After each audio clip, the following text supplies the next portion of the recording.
Hello. How's it going, people? Welcome to the stream. Welcome,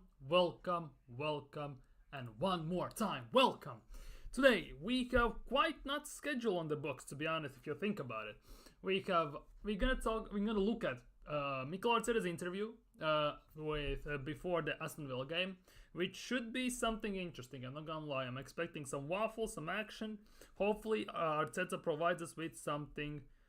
Well, good. Let's just say that. Obviously, the big time thing is Emery versus Arteta.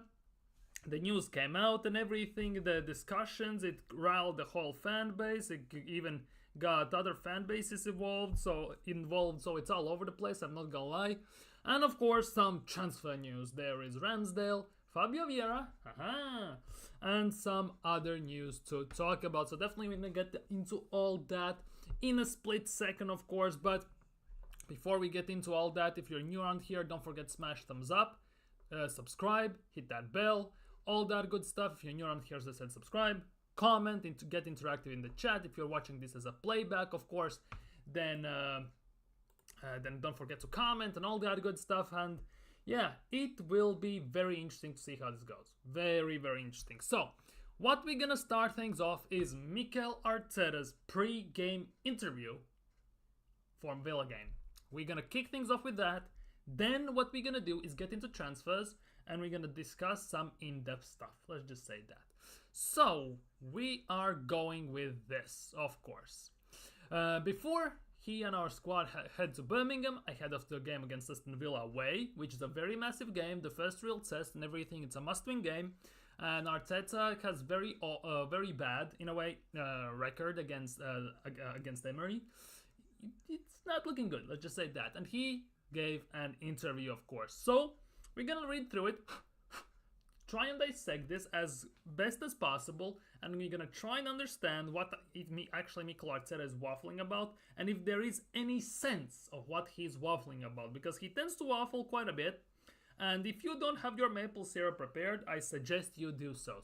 Because there might be some waffle here. So, first things first, on the Mikel Merino rumors, which is kind of odd because he's pretty much here we go. You know, I cannot talk about any player that is not with us. There is still time in the market both ways for other managers and other teams, and you can tell how busy it is getting. So basically what he's saying, I'm not gonna talk about Merino while he will be until he's here, but Mikel Merino pretty much is here, so I'm not sure why he is not getting talked about a bit more. Let's just say that a bit more. That is the big question. Whether something will happen soon, I'm not sure. We'll focus. Full focus is on the players and have the moment. The big match is tomorrow against Aston Villa, and that's where it is at. So tomorrow Arsenal play against Villa at Villa Park. Obviously, I'm gonna do a watch along for this. We're gonna watch the game. We will have stress along all together. We could have actually a rage along and pain along and everything together. So it will be very interesting how that goes. But yeah, given the fact that Mikel Arteta is answering this question very vaguely, as he usually does, with the fact that Mikel Merino, he doesn't want to talk about him since he's not still confirmed at the club, leads me to believe that he is not gonna be unveiled by the end of this evening. He might not actually get unveiled tomorrow as well until after the game. As we all know, Arsenal have this tendency to open up and to talk about these things and to announce good big news straight after something bad happens. You know, we lose a game, bang, new signing. We draw an important game, bang, new kid drops, or something big is happening. So I think they might be saving that for this instance, and I think Mikel Merino will be announced after the game whether we win or lose. But knowing how Arsenal operate in these instances, I think they are going this with better safe than sorry, and if something bad happens, at least it will soften the blow, as you may imagine. On the rumors, they're only getting Ketsia. I expected it to train with us today and be prepared for tomorrow. Then whatever happens, it will happen if it's good for everyone. Basically, he's gonna train, but let's be real. If there is actually any proper truth to the fact that he actually might be going to Nottingham Forest, he might be with the squad, he might train with the squad, he might be even on the bench but he's not gonna play tomorrow. It will be most likely similar like what we did with Emil Smith-Rowe. He was with the squad in the US. He was training, he was doing everything, but he wasn't playing, just to prevent the fact that he gets injured and basically the transfer falls flat. So I think that is what's gonna happen with Eddie Nketiah for tomorrow's game. The question is, will we need him? Will we need him? Will it go to such situation where we need him? Although I don't see what good he would do in a way, but it is what it is. I'm not gonna get into that. On whether the players feel it's their time to win the league. Oh, bloody hell. Here comes the waffle, 100%. I always feel we need to believe in our players and trust them. There's the only way to get the best out of them in your team and individuals, and we always have them. If it's so to achieve one level, that's something else, but obviously we know what we want, to perform at the highest level in every game to earn the right to win. Tomorrow is no different, it is the second game, and that's what we are going to do. So basically what we kind of promising is for Arsenal to perform at the highest level. Will we do that? Remains to be seen. The game is in less than 24 hours away. On why Villa beat us twice last season. Oh boy, this will be good. This will be good. They scored and we didn't. It's very simple. So let's ask the big question. Who is at fault that we didn't score last season against Aston Villa? In one game we stunk out the place like no tomorrow. In another game we should have been up 2-3-0 by halftime. Before Bailey scored and everyone, so let's be real. Trossard got a chance, shot it straight at Emi Martinez. Who would have thought? If we had a proper striker, we actually maybe would have scored. And still in this summer we haven't addressed this situation. So what's happening here? What is happening, scored? They scored and we didn't. It's very simple. You know what's also very simple? Signing a striker to score the goals. Come on, man. Let's be real. What are we doing here? What are we legitimately doing here? It's not that hard. It's not that difficult. And it's not that complicated. In 2 games, we had enormous amount of chances to do that. And that was the big difference. Again. Yes, we had enormous amount of chances. Especially the game we lost. I think it was 2-0 at home, especially that one. Oh, but who would have thought? Again, we create chances, we don't have clinical finishers across the front line, and we cannot score. So why not buy a striker then, to have that extra insurance, and on some level a certain guarantee that we'll finish at least one of those chances, to at least have a fighting chance in this instance. Because if it goes like we did last year, where we cannot score, at some point they actually might score. It's mad actually. And why Villa beat us twice last season? They scored, we didn't. In 2 games we had an enormous amount of chances to do that, and it was the big difference. Sign a striker. Then it wouldn't be that big difference. We would actually someone who can score. It's actually mad how he says that, but yet he doesn't realize what he's saying in a way. Big up Pepper in the chat, Conman music back for the weekend. Yep, it's Waffle House settings. Get your syrup, get everything. Hope you're hungry, let's eat it up. But yeah, there were other details for sure which we have analyzed and why we'll have to do better tomorrow, because they are a really good side with a good coach. Well, that's no shit. What have you analyzed? The fact that we couldn't score? That was the big difference? What's that? What is that? What is that?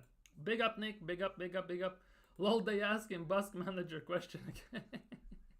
Yep. They did for sure. But this answer is kind of mad. Because first season we finished second.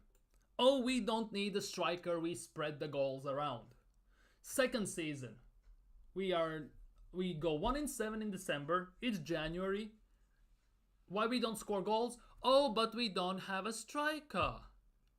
Season ends, we score the goals, break the records, whatever, right? But at the end of the day, reasons why we didn't win certain games, why we draw certain games, because we didn't have a striker to consistently put certain chances away we create during the games. Now that he gets asked why we didn't beat Villa last season, they scored, we didn't. Well, whose fault is that we didn't score? The fact that our most clinical finisher is Leandro Trossard and he sits behind Martinelli, is that a coincidence? I don't know. But it's definitely something in there. It's actually kind of mad. It's genuinely making me mad in a way. They're like NPCs on FIFA Manager. Yeah, basically. They're just asking the same questions all over the place and expecting a different answer. It's like, wasn't it Einstein who said that it's the insanity to do the same thing over and over and over again and expect different results? That's pretty much the thing. They ask the same questions and expect different answers. On why they are difficult opponent.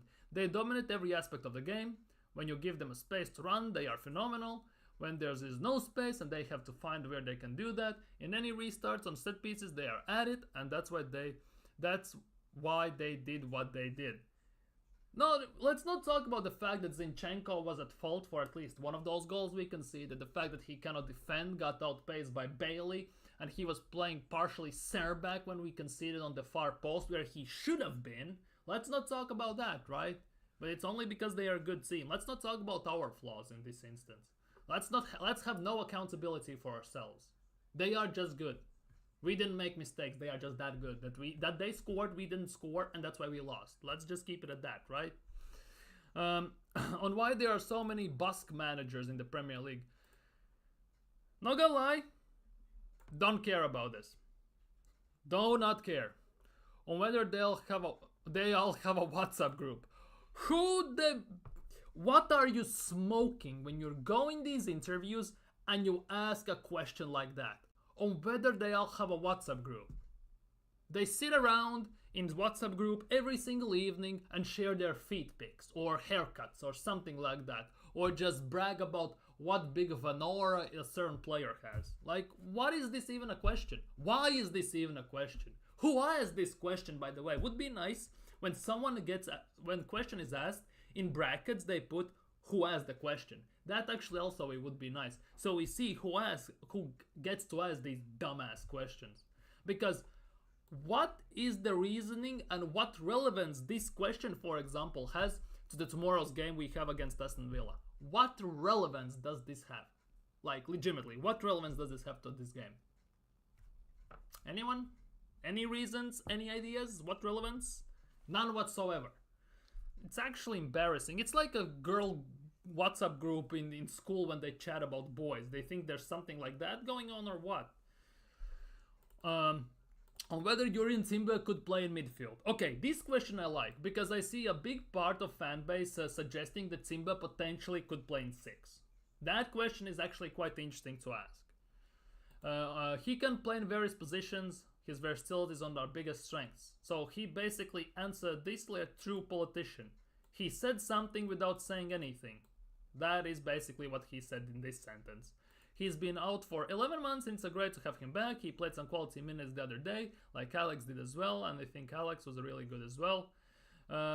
Especially in the first 60 minutes against Wolves. Having the capacity in the squad to change things around and find other things that the team needs in that moment is something very valuable. Okay, cool. On how he's found the past 2 seasons mentally. Can't imagine. It's great. There is so much energy. In our job, every day there's something new, and so you are going to have ideas. The players give so much information, so much to think about, and we have the staff who are curious and want to get better and evolve. This is why the transformation happened, because we are all on the same page. It's actually kind of wild. It is actually kind of wild. Now, is it better now? I'm just leaning forwards and backwards, I think, and that's why it's in different volumes all the time. Is it better now? Is it better? Now, let's see. Where was I? Where was I with this question? Oh yeah, past 2 seasons mentally. Same page, evolving and all that stuff. So again, let's ignore the fact that after the first season we finished second, and when the second season, the last season began, Mikel Arteta said himself that he considered resigning as an Arsenal manager because he felt like it wasn't meant to be in a way. He felt drained. He felt exhausted after finishing second for the first time. Let's just gloss over that as well. Let's ignore that. Let's forget about it. Let's be real. Arsenal fans who pay attention to detail never forget these things. They remember things when they say stuff like this. They remember these instances. They remember these situations. At some point, they will start to come out more and more. Let's be real. On if Declan Rice should be seen as a 6 or an 8. And this is also, for in my opinion, good question because, and I think that is a good question as well, to be honest, because this is a big hot topic debate. Let's exclude Emery versus Arteta in general, which is a big topic of debate in Arsenal and other fan bases overall. But this is a big topic in Arsenal fan base. Who's gonna play 6? Who's gonna play 8? When Merino comes in, how the midfield is gonna look, and who's gonna play 6 if Partey gets injured, and who's gonna play 8, and who's gonna play the number 6 and 8 when everyone's fit. Actually, I like that question. I think both. At his age, it would be a big mistake not to do that and not to have a capacity to. He loves this word, doesn't he? Word capacity. Not to have the capacity to play in a different positions, and then within the game we'll have a different role in relation to the opponents and what they do. Last year he showed he has the ability to shift from one thing to the other, sometimes within the same game, and with the short squad that we have, that's really important. Short squad that we have. Okay, again, who's at fault with that? Who hasn't addressed that with proper signings? It's Edu and Mikel Arteta. Hello? We are in the same position we were under Arsene Wenger. Most of our bench needs sacking, needs to get sold, contracts picked up, and sign proper players. And then he has he comes out and says short squad. In a way, we have the smallest squad from all the teams that finish in top 6, or even if you compare the big 6, we have the smallest squad. There is evidence and there are stats about that and all that stuff. Again, whose fault is that? Whose fault is that? Like, legitimately, whose fault is that? Big up BX Gunner in the chat, big up. Yeah, they never asked him about that again. They never asked him about quitting Arsenal 2 years ago. Never. Never asked him that again after he said it. Once, and that's it. It's actually mad. On how much confidence we have from our away record last season.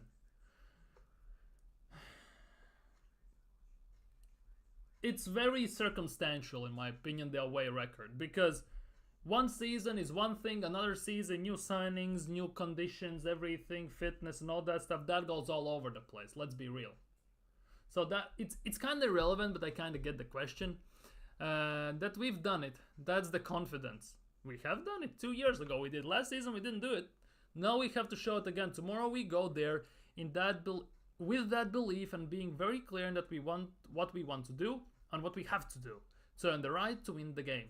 And we will certainly try to do that tomorrow. Interesting. Keep waffling. On Bukayo Saka's motivation for breaking records. Oh, bloody. That's a question for him. To be honest, it is. Why he gets asked that, I don't know. When you look at those numbers at his age, it's very special, especially in the position that he plays. You expect a different position, can be more consistent like that. So it's a rare thing to see. Big credit to him. Big up for bigging up Bukayo Saka. Carrying Arsenal's team for 3 years straight now. Or 4 even. 4 even, yeah. On if Timber is fit enough to start on the weekend. He had a really good at one point. Then he had to stop him because he had a little issue. Didn't feel like he was ready. We have to build him up. We have to be cautious, so I'm not sure. Okay. On 5 players being named the PFA Team of the Year. Okay.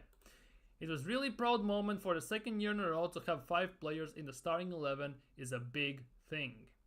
To be honest, it is. Like, it is nice. Goalkeeper, 2 defenders, 2 midfielders. Ironically enough, no strikers, no attackers from Arsenal. Funny how world works. Everybody at the club is really proud of them, proud of the team. They are there as well because the other players have contributed for them for the performance at that level, and obviously all of the staff that have been involved every day as well to try to make them better. Yeah. We move on. On if we're looking to recruit players before the end of transfer window. Finally, something good. We have to, because anything can happen both ways, especially in the last week. Okay, this somehow gives me hope. I know I'm clutching at straws. I'm clutching like to a wet paper towel in a hurricane storm and holding on for it to dear life. But if we're looking to recruit players before the end of the transfer window, we have to. So that means that we're actually doing something. That actually confirms in a way. That is something I like to see, I'm not gonna lie. You have to be ready, especially in the last week, you have to be ready. And Sorry, you have to be ready. You have to be ready and prepared because a lot of surprise can come on finally different reasons and we are prepared. So you have to be ready. You have to be ready. You have to be prepared and we are prepared. Same words, like he's using same words as synonyms or something. On Mikel's own contract at the club. Oh, here we go. The new deal. Let's talk about it. The focus has been on the transfer window. We had quite a lot of things to do and to discuss. We are on it and we'll take care of that at the right moment. I hope it's around March when we see what is what after the season starting to come to an end. On whether he can have those talks when the transfer window is closed. Yes, cool. On how big of a test Villa is so early in the season. It's on the toughest places to go for sure. We know that we are prepared really well to understand what we have to go there and win the game. Okay, cool. Swiftly moving on. On the importance of getting result against Emery personally. Who cares? Just win the game. Who cares who is the coach? Just win the bloody game. Personally, I don't do things personally. I just have to wait. I just have the will to win and prepare the team to the best possible way, regardless of who we are playing against. I don't do things personally. So what? Guendouzi wasn't personal? Aubameyang wasn't personal? Really? Tony's interview and the fact that you don't want to sign him because of his personality isn't personal? Like, come on, man. On some clubs not doing much business in the transfer window. Everybody will be in different position. We knew what we wanted to do, what we could do, as well as which is important. We have to put those two things together at the end. What is available that can strengthen our squad? Make the team better for the short, medium, and long term as well, which is important. To be honest, in a way, what is available is a very big myth in the transfer window. Because unless the team has put a complete veto on signing certain player for the right price, pretty much anyone can move everywhere. And I'm not just talking about players, managers as well, by the way. If you get the context, you're a big one. You're a real one, not a big one. You're a real one. I wish this guy could just give short... yeah, seriously, if he could give like short answers, like short, very, very like specific answers would be cool. But he needs to address like 4 or 5 word sentence into a big paragraph, which by the end of reading that paragraph, you pretty much have forgotten what he said in the beginning, in a way. And I think that's what he's going for. Because at the end of the day, he says maybe something in the first few sentences or in the first sentence, and then the rest of the stuff is just waffle to just make your mind just float somewhere else. Because on some clubs not doing much business in the transfer window, he easily could have said, everybody will be in a different position. And that's it. Or he could have said, everybody will be in a different position based on what they need, based on PSR and FFP being implemented into the transfer market. And that's it. He didn't have to say all this waffle. He just didn't. Let's be real. He just didn't. On clubs selling their academy players, I wouldn't differentiate it because Arsenal and many other clubs have sold older players. They're part of the squad. You cannot differentiate it. They're getting sold. What? On clubs selling their academy players. You just let go in the 1st of July 22 academy players for frickin' free. One is at Brighton. One is, someone is in Italy. One is now in Spain. The next Aaron Ramsey is in Spain, now in 2nd tier. One is playing for Wrexham. One is in Championship and everything. You let them go. You didn't even sell them, man. Ay, Dios mío, we cannot even sell our main players. Well, main in quotation marks, like Nketiah, Nelson, Ramsdale and all that stuff. Not to even talk about academy players. We let go Hutchinson for free to Chelsea. There were some sell-on clause, some compensation, few million, okay, cool. Half a year later, Chelsea sells Hutchinson to freaking Ipswich for 22 million. It just shows how incompetent we are in these situations. How bad we are at selling our young players and not recognizing the right moments when to sell the players. We either let them go for free or we just hold on to them for dear life and hope for the best. on the importance of the ways Mikel communicates. Holy crap. It what? It's difficult not to create more problems. Wait. It's difficult not to create more problems. What? It's very important because in the end you are representing the club and team and those players. You guys have to understand what we do and to express that in the right manner and understand where you guys are coming from as well. It's very important every time we are here in front of the media representing the club. It's a huge thing, obviously. And if it's different with the players compared to the media, it is, but as a player you have the responsibility with the mic after the game to try your hardest to keep people high. Huh? What? With a lot of emotions, it's tricky, a lot of it's trial and error, a lot of error, but hopefully it will get better. It's something that is there and we have to live with it. Okay. Let's get this straight. I'm not a big fan of saying this after the game to try your hardest to keep people high. First of all, it sounds weird. Second of all, how about keeping yourselves accountable? For example, you have interview with Odegaard, our captain. How about instead of losing the game, after the lost game, you say, oh, we tried our best. Oh, some things didn't go our way. We tried it, we didn't succeed. And everything, blah, blah, blah. How about you come out and say, we played shit. I wasn't at my best, and we're gonna do everything we can to ratify what we did this week with a much better performance and a win next week. How about something like that? How about keeping yourself accountable for ghosting sometimes half the game or the whole game? Because against Bayern Munich, he was great in the first half. Tuchel changed tactics a bit. Odegaard went AWOL. It was like he wasn't on the pitch. He did his best Ozil impression throughout the whole second half. Like, how about keeping yourself accountable? Because I watch other teams, I watch what Haaland says, Rudiger says, Rodri says, the big teams we are trying to compete against, and every time what they say, they keep themselves accountable. Rudiger, Ancelotti and all them players, they draw against Mallorca, they say, we played shit. It was a disgrace. We will do better next time. We promise that. They keep themselves accountable. Odegaard will never do that, for example. Oh, it was a tough game. Some players didn't get the best out of them. Yes, we tried, but we didn't succeed.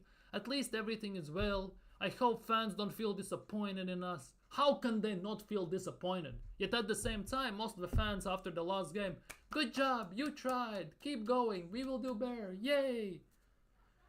And nobody calls out what the players do wrong in other instances. I swear if Odegaard misses 2 big chances again, I will blow again. To be honest, one thing that pisses me off with Odegaard the most, right? And I'm not talking about him overplaying the ball sometimes, holding on a bit more too much, or playing some risky passes, some trickery, and him being a bit weak, sometimes holding on to the ball, is the fact that he is afraid to shoot. Like on the edge of the box, unless they have a system where they have played to open shot, he shoots. Cool. But how about when you have the ball, just let it rip at the net? None of our players do that. Odegaard most of the time is open, he has an open lane to shoot, and he just doesn't. He looks for the perfect pass. He plays like Ozil, basically, afraid to shoot, even if it is on his stronger left foot. He just doesn't want to shoot. And when we are, let's just say, drawing, or losing even at the last 10 minutes of the games, usually you can see this trend also happening with Odegaard. He gets the ball on the edge of the box, and hallelujah, he remembers he can actually shoot. And many times when he shoots, goalkeeper is forced to make a massive save, or he actually scores. And it has happened on countless occasions for Arsenal. When we're 1-0 down, 2-1 down around the 80th minute, Odegaard just lets one rip from about 20 yards out, and he just bangs it in. Then everything just goes nuts, everything lifts the spirits, and we somehow win the game at the end as well. Or at the worst, we get the point, we don't concede. Like, that is one of the biggest things that annoy me with Odegaard. And it's not just Odegaard, but for Odegaard, I noticed that the most. Same goes for Jesus, because he is most annoying player in the box ever because he tries to overhaul the ball, over dribble with it way too much in my opinion. Just shoot, man. Just freaking shoot. But yeah, whenever our players have open shots outside the box, very rarely someone takes a shot. And that has been an issue since Wenger days as well. We just don't shoot. Generally, we just don't want to shoot. It's actually mad, in my opinion. On being sat in the stands for this fixture last season, I didn't enjoy it one bit. Okay, cool. We move on. On if it motivated him to avoid happening again. Ay, Dios mío, move on. On working with Raheem Sterling at City. Who cares? Again, what question is that? He's not signing for Arsenal, although if it's, let's just say, last 2 days of the market, we haven't signed a winger, this could be panic signing. Just let that sit in the back of your mind just in case something goes wrong and we don't sign a forward until the end of the window. I can see this being a panic signing. I don't want it, but it definitely screams Mikel Arteta signing. I'm just putting it out there. On the size of squad at Chelsea.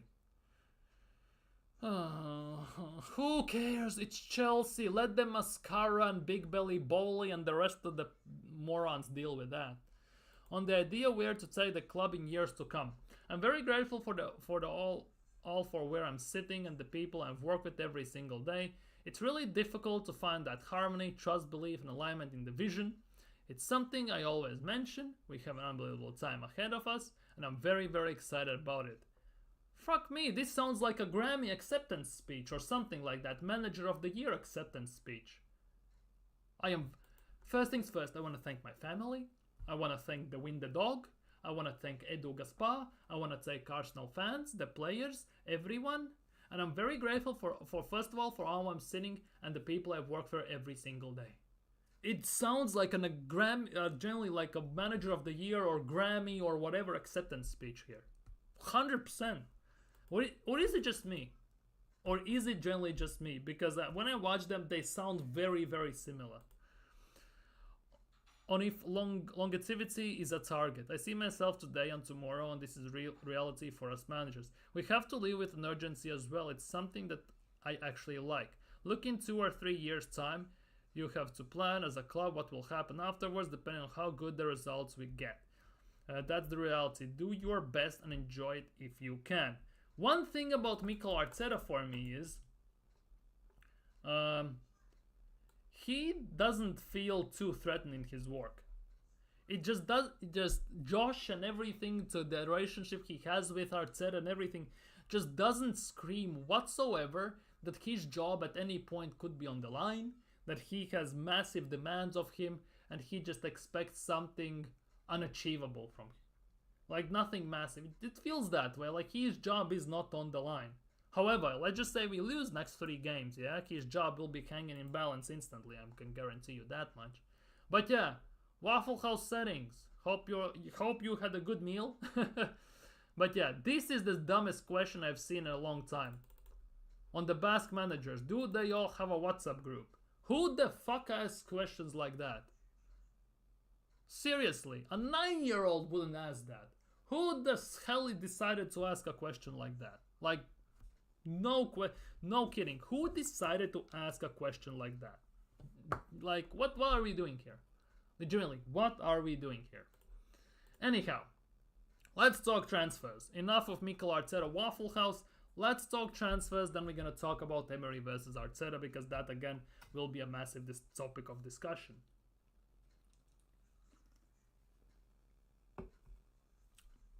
Okay, Mikel Merino. Here we go, as we talked about yesterday on the stream. And Real Sociedad's manager, Imanol, has spoken of him. Let me say thanks to Merino. He's been fantastic, and I'm proud to see him now making this step. Merino will be in London today. He said that today, by the way. So he should be in London today to sign in, check in. Like a ticket, old school, if you worked at the time when you had to like punch in a ticket when you check in the work. Check in as a new Arsenal player. So basically, he is today at London to sign as a new Arsenal player. And I strongly believe that it still stands to a point. Unless Merino is unveiled till midnight today,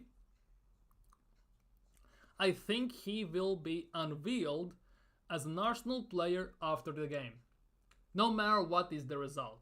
Because in that instance, it's a win-win for the club. If we win, everyone's happy, everyone's yeah, plus Merino comes in, everyone will be extra gassed. If we lose, however, it will be a great thing to announce just to soften the blow after a very annoying result. It's a win-win for the club, especially PR-wise. It's a win-win no matter what. It just looks that way, fully looks that way, unless he gets announced today by the end.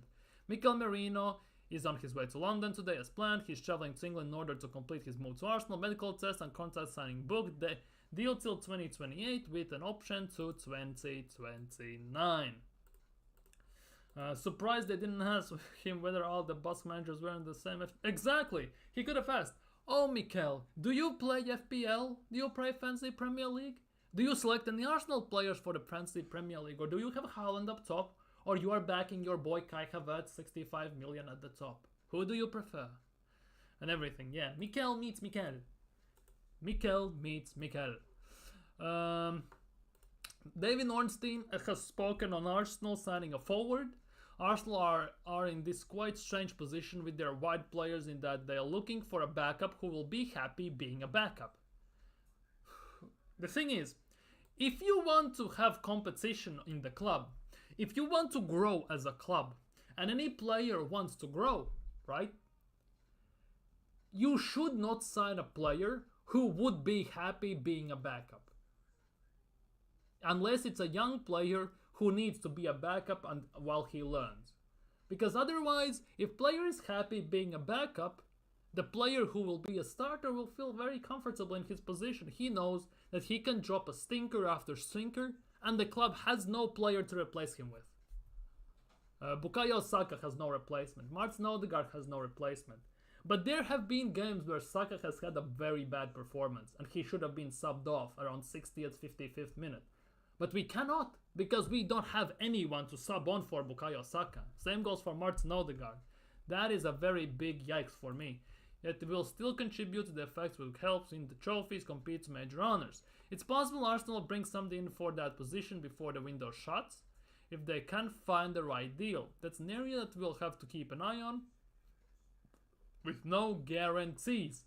And on top of that, in the past, there was Pedro Neto, who is now at Chelsea. Bless his soul. Good luck him with that prison sentence, contract deal and everything. Bless him. Good luck with that.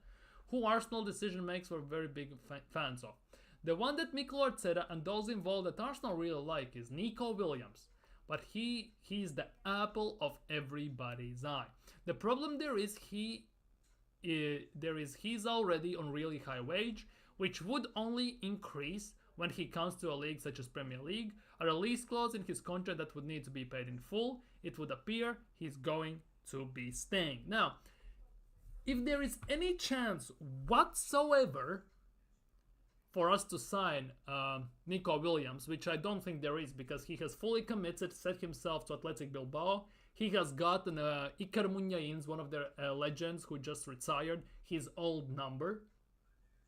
I think he's committed to Athletic Bilbao for this season or even next season as well. And after that, he will go to Barcelona. However, if there's any chance whatsoever that Arsenal will sign him, they have to pay his release clauses in full, which is about 45, 50 million. Okay, cool. If Arsenal have the money to do that, okay, cool. Wages. And this is the big thing. Nico Williams is on 170 or 180,000 pounds a week already at Bilbao.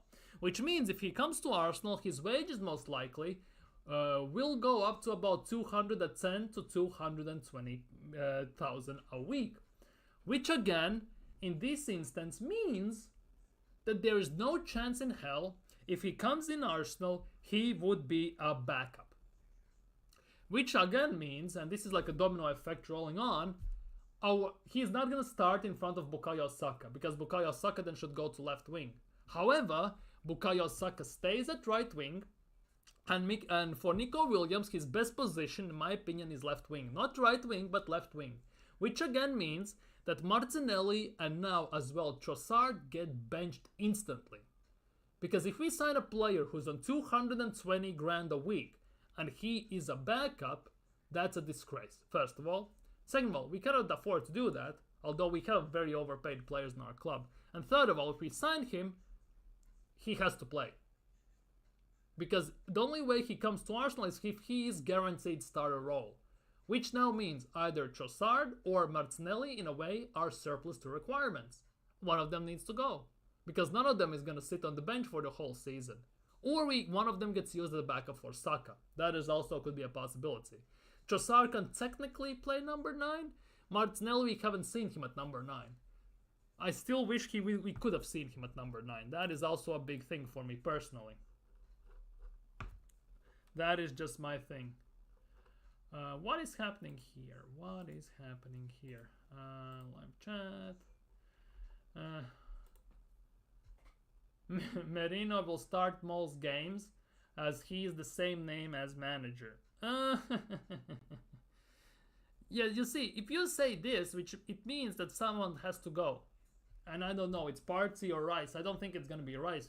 There's a bigger chance that Partey doesn't start. But again, Partey is on what, 230, 240 grand a week? If we just say that he is now a squad player, why the hell did we keep him? Why didn't we sell him? Like, realistically speaking, why didn't we do that then? Might as well opened up the wages and everything for another signing. That is also a big thing for me. In other news, about Aaron Ramsdale, which has been very, very slow this transfer market, and the talks about it have been very, very quiet. But recently, according to Sky, Southampton are preparing to make another bid for a loan bid for Aaron Ramsdale. The thing is, Arsenal preference is to do a permanent deal, or at least loan with obligation to buy. Wolves also have held talks and are exploring a loan with the option to buy, not obligation, just option. So let's be real, if they sign with option to buy, he is gonna get loaned, he will play and he will come back. 99% chance in my opinion. Southampton are preparing about 3 million loan deal. Ramsdale gets about 6 million a year. So that means for a season they will cover half and Arsenal will have to cover the other half. Will Arsenal be ready to do that, to just push him out of the club? I'm not sure, because if this happens, they need to go back in market to sign another goalkeeper. The Juan Garcia from Espanyol or whoever. And that is for Arsenal a lose-lose situation in this instance, in my opinion. So that again raises more questions than gives answers in general. So what's gonna happen with Aaron Ramsdale still is up in the air and nobody knows what's gonna really happen with him. That is the big question. What's gonna happen with Nelson? Because that's legitimately dead quiet, silent as a grave. That talk has gone. And Ramsdale is still up in the air. Now, on top of that, Miguel Delaney has spoken about forwards. Arsenal are likely to switch strategy if they cannot sign Williams in this window. Let's be real, they can do it already now. Instead seeking a Leandro Trossard style purchase, the budget for such a player would be far lower. However, as the club reserve major offers for starters they absolutely want. Now the thing is, this goes usually two ways. Either Arsenal sign incredibly massive player by the end of this window, or they will sign somewhat underwhelming winger in hopes that he can perform and outperform the price tag as good as Leandro Trossard did. The question is, do you see anyone in the, let's just say for sake of argument, Premier League, that for very low price, about 25 to 30 million, Arsenal can sign, that will outperform his price tag, will be willing to sit on the bench as a backup for Saka, and will still have the same or similar output that Leandro Trossard has had for Arsenal since signing and coming off the bench most of the time? Is there that type of a player in Premier League? You could say Wissa from or Mbuemo from Brentford. Who else is there? I'm just now thinking on top of my head, who else would be somewhat cheap as well, because you have to take the money into account, because if you try and sign an English player, wherever the English tax comes into play, and it's no chance of us signing that. There aren't that many. There actually are not that many, which is actually kind of nuts if you think about it. It's actually kind of nuts. Arsenal actually are very low in these, because signing from another league is also a massive risk. Whether he's going to integrate in the team, how long it's going to take, will he be ready and everything. I'm not sure what Arsenal are doing. We are 7 days, are exactly a week from window shutting down, closed. Time is ticking, and at the moment, the links and everything, I have not seen any ways out of this. That is my biggest worry at the moment. I don't see any ways out of this. For now, at least. Until certain links come. That also could be the case. In other news, Gabriel Magalhães has been called up to the Brazil national team squad for their upcoming World Cup qualifiers against Ecuador and Paraguay. Martinelli and Jesus have been left out, which is in a way good news for Arsenal, because less chances of Martinelli or Jesus getting injured. That is obviously some great news. Plus, that will give them more motivation to maybe try and get ready for the World Cup and get ready into the squad.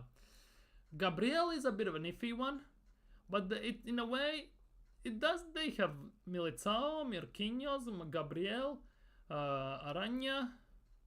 Okay, maybe Danilo in a way. They have about 3-4 center backs. Okay, cool. In wings, how comes Rodrigo is listed as a midfielder? Okay, this is baffling me. How comes Rodrigo is listed as a midfielder? That is kind of weird one for me.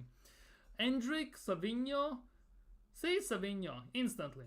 Luis Enrique, Pedro, Estevao, Vini Jr. So Jesus doesn't get in, Martinelli doesn't get in, and rightly so, to be honest. The output of wingers Brazil put out year in, year out is actually surprisingly insane.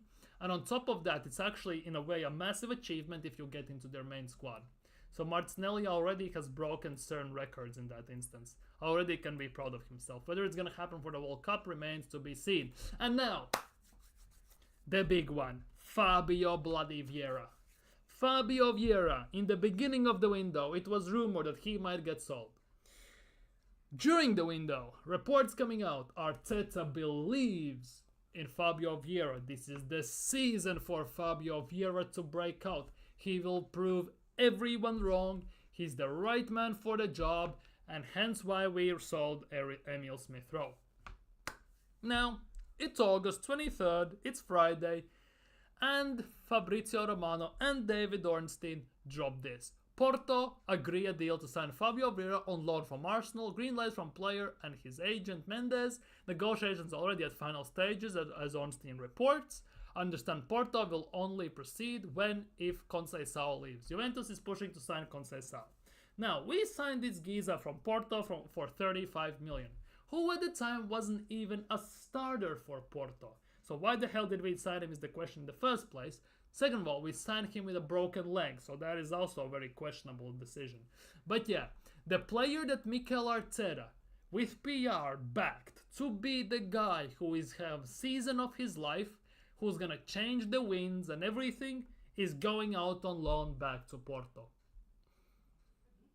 Now the big question on top of that now is, now that we sell, loan out Fabio Vieira, we are again short in that department.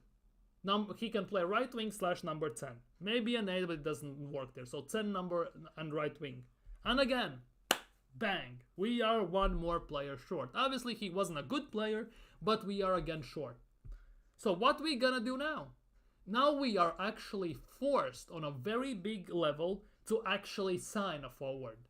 Because I don't see Arsenal letting go Fabio Vieira, even though he hasn't done much for Arsenal, let's be real, to force out a loan move to Porto, if Arsenal don't have something in mind to sign actually a proper forward. Because, yes, it's cool, we don't rotation and everything, But Arsenal are letting go quite a bit of forward slash who can play, let's say, wing slash number 10. It means that Arsenal have something in plan. They cannot just leave these positions wide open, because one Saka injury, one Odegaard injury, we're instantly screwed. So there has to be a plan for Arsenal to sign someone big. Either it's Eze, or it's, I actually don't know, Kudus for in some weird freaking way, or someone like that. There has to be some sort of plan in place. Now, how it's gonna develop obviously remains to be seen, because obviously we have no idea. There is still 7 days to go, and I think they will have to be very extra busy to actually find a proper forward. The question is, will they find it in time? Will he want to come to Arsenal? And when / if he comes, will he be ready to perform? And will he perform? If he comes from Premier League, might not be big of an issue because he knows the league and everything. Just need to adapt to tactics and everything. However, if he comes from outside the Premier League, again, month 2, we will need to be patient once again. And to be honest, Arsenal don't have luxury to be patient at the moment, given how close we are to potentially winning the league. Because we are this close, we just need to make right signings. And now how I want to say this, squeaky bum time begins. Very big squeaky bum time for Edu and Arteta. Especially for Edu, because he needs to at least sell 2 more players and sign 2 more players in this window now in 7 days. 4 deals in 7 days. If he does that, there is one big question. What the hell were you doing for the previous 2 months? Signing only Merino and Calafiori? Or what? Because how can you, with 2 months, sign 2 players and then in 7 days sell 2, sign 2? How can you do that then? In which universe does that make any sense? Because it feels like if transfer window was open, for example, only a month, not 2 months, 3 months, 2.5 months, but only 1 month, the transfer business that would get done would be actually nuts. There would be no dilly-dallying over the deals. There would be no 60,000 links to every single player in the world. There legitimately would be 4 or 5 links, and 2 or 3 of them come in instantly. They're 100% the business part of this would get done so much quicker, with so much more efficiency, and so much more with more proficiency as well. Not just efficiency, but proficiency as well. So much more better, so much more quicker, and everything would be just in place instantly. That actually would be kind of mad if you think about it, to have transfer window potentially opened in 1 day. But yeah, anyways, I digress. Porto are signing Fabio Vieira on loan, which makes Arsenal's squad, the small, thin squad, which Arteta said himself in interview before Villa game, is already small, because we have the smallest team out of top 6 and top 6 finishes in general, even smaller. Which means Arsenal need to find at least 2 more players to make them come in. Will they manage to do that is the big question now. I guess we'll have to wait and see. We legitimately will be sit here, we're gonna wait, and we will see. Now, let's see if Fabrizio has tweeted anything else regarding Arsenal.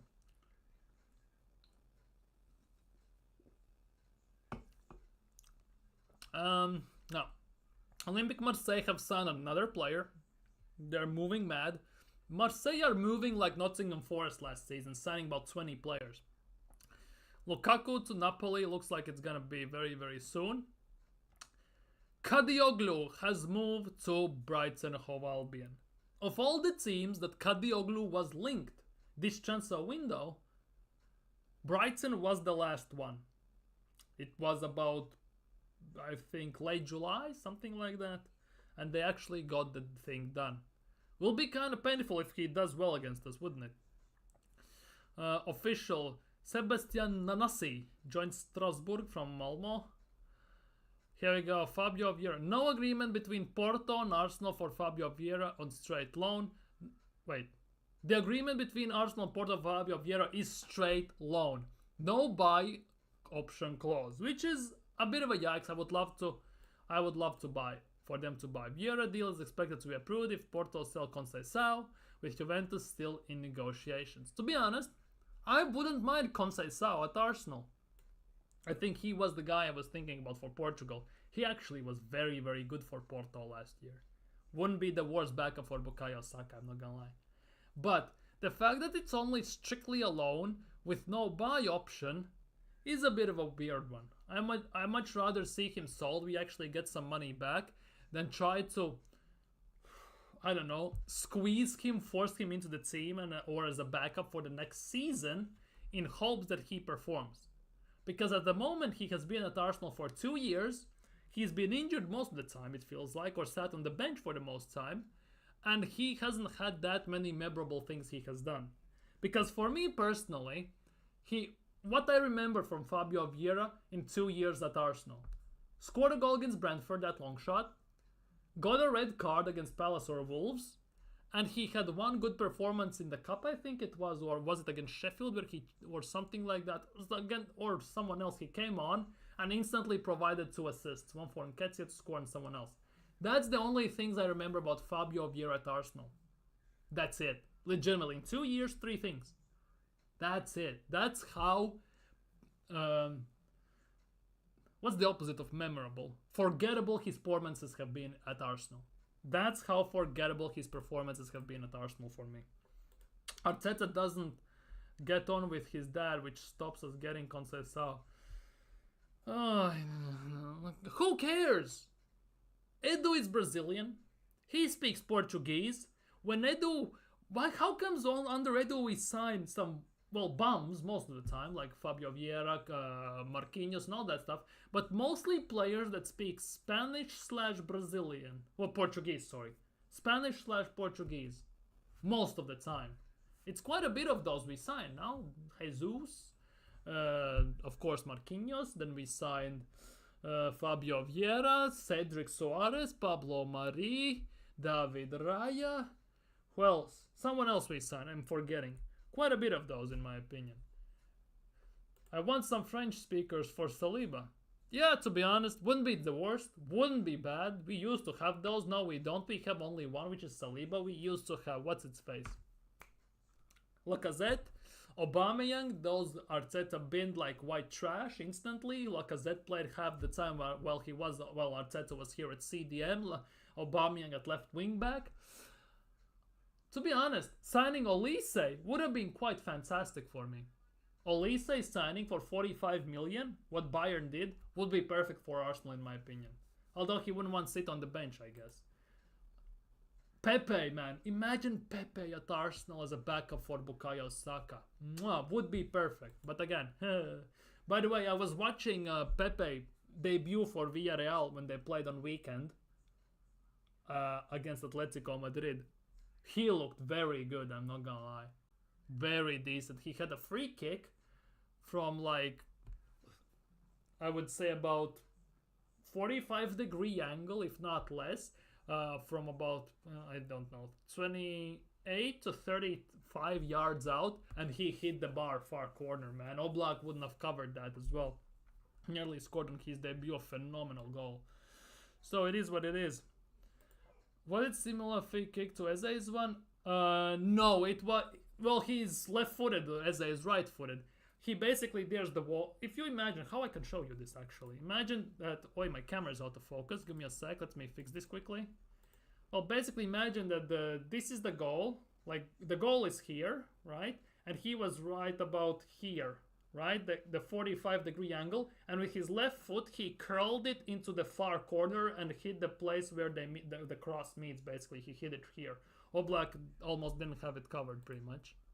It was nuts, actually. If he scored that, they would have gone 3-2 up and most likely would have won the game as well. It was actually a mad one. He did that curler just... That was nuts. I loved it. Nearly. Anyways, moving on. Anything else on Arsenal? Nothing. Barcelona stand on Federico Chiesa deal. Who cares? Marquinhos being for next, it's a huge honor. Fabio Vieira. So nothing. To be honest, Crystal Palace are getting cleaned up. Anderson is moving to Fulham. Olise has moved to to Bayern, of course. There's a big chance Gehi still might leave. Well, there's a chance, not big chance, there's a chance that Eze still might leave, some sort of a chance. So they actually might get cooked there. They might lose all 4 their best players in just one damn window. That's how nuts are they getting cleaned up. Southampton are in talks with Arsenal over the loan deal for Ramsdale. The clubs are also discussing potential obligation to buy. Should Southampton stay up? Wolves remain interested and Ramsdale is also on the list of goalkeeper targets at Bournemouth. He's going back to Bournemouth. Hello. And that's according to Sky. Would be nice if one of those teams actually signed him and we actually got some money for him. Would be quite nice, wouldn't it? Would be actually quite nice. 7 days to do it. 7 freaking days still to do it. Any news here? Arsenal experts suggest that Arteta could spring Nico Williams' surprise on deadline day. That's something I am keeping in my mind that it could happen actually. Genuinely, that's something I'm thinking that actually could happen. Since similar like Partey was on deadline day and we paid his release clauses and then pretty much we got him. I think something similar could be a shock deal for Nico Williams. Because he has the release clauses. Yes, he has said he wants to stay in Spain and he might move to Barcelona in 2 years or a year and stuff. Yeah, I know, shut up. But Arsenal could try and pull a blinder in that instance. They could try it. Obviously they could play an Athletic Bilbao can say no, fuck off, but it remains to be seen, obviously. Arsenal have aimed to avoid stumble against Aston Villa. Well, no shit, Sherlock. Fabrizio says superstar Arsenal reportedly bid is now joining Premier League rivals. What the hell is this about? What the hell is this about? Let's quickly look. Fabrizio Romano says, Kadioglu is moving for 30 million euros only to Brighton. I think Jose is not happy because he's losing one of their best players. Arsenal champion agrees a loan return to former club. We all know that. Merino, it doesn't matter. It's early. Arsenal title fight has tiny margin. Yeah, it has. We cannot afford to lose pretty much no games. Nottingham Forest assures Nketiah he will be their first choice striker. Whoa! I guess Forest haven't learned from Turner and Tavares deals. I'm good with that. As long as you pay us, I'm good with that. Anything can happen. Transfer deadline day near, says Arteta. So basically hope and pray, as Edu said. Basically be excited, be patient. You will be excited by the end of the window. That's what I guess we have to do. We have to stay patient, as he says. But anyways, yeah, it looks like that will be it for me today. Obviously tomorrow Aston Villa versus Arsenal. We're gonna do a watch along. Hey, second watch along of the year. So quite excited about that. I'm not gonna lie. Hope to see you there. Hope to see you tomorrow for Arsenal vs Aston Villa watch along. That's it for me for you today. If you're new around here, don't forget to subscribe. Smash that thumbs up. If you're new around here, of course, comment, interact in the chat. Maybe not now, but in the comments. Definitely gonna try and answer everyone I can when I have time. Take care, stay safe, have a nice evening. Football is back, it's Friday. Let's enjoy some La Liga action and all that stuff. And yeah, have a nice evening, have a nice weekend, and see you all tomorrow.